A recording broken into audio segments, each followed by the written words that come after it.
শুক্ৰবাৰে বিয়লি অনুমানিক 4 বজাত ঢেকিয়াজুলি আৰক্ষী থানা এলেকাৰ বালিখিয়া গাঁৱত এহাল দম্পতীক চোকা অস্ত্ৰৰে আক্ৰমণ কৰে কোনো দুৰ্বৃত্তই।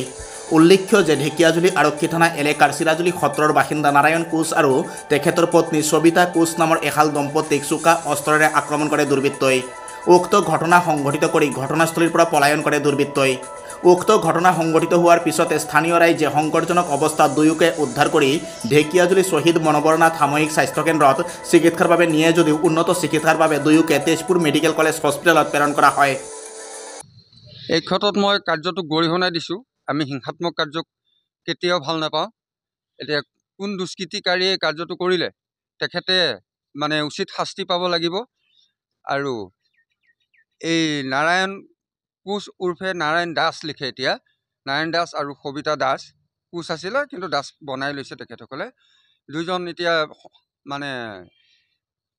অৱস্থা দুইজনৰে বেয়া, অতিকৈ বেয়াকৈ আঘাত কৰিছে তেখেতসকলে দা কুঠাৰ দি।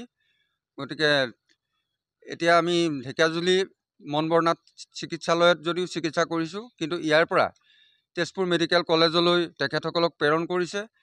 ইতিমধ্যে আমাৰ মাজত আহি 108 গাড়ী আহি উপস্থিত হৈছে। আমি এতিয়া তেজপুৰ মেডিকেল কলেজলৈ লৈ যাম, যাতে দুয়োগৰাকীয়ে সুস্থভাৱে জীয়াই আহক আৰু যিগৰাকী ব্যক্তিয়ে এই নৃশংস কামটো কৰিলে তেখেতে উচিত শাস্তি পাওক। গতিকে আমাৰ আৰক্ষী বিষয়াসকলে যেন তেখেতক কাৰায়ত্ব কৰি উচিত শাস্তি বিহে, আমি সেইটোৱে বিচাৰিম।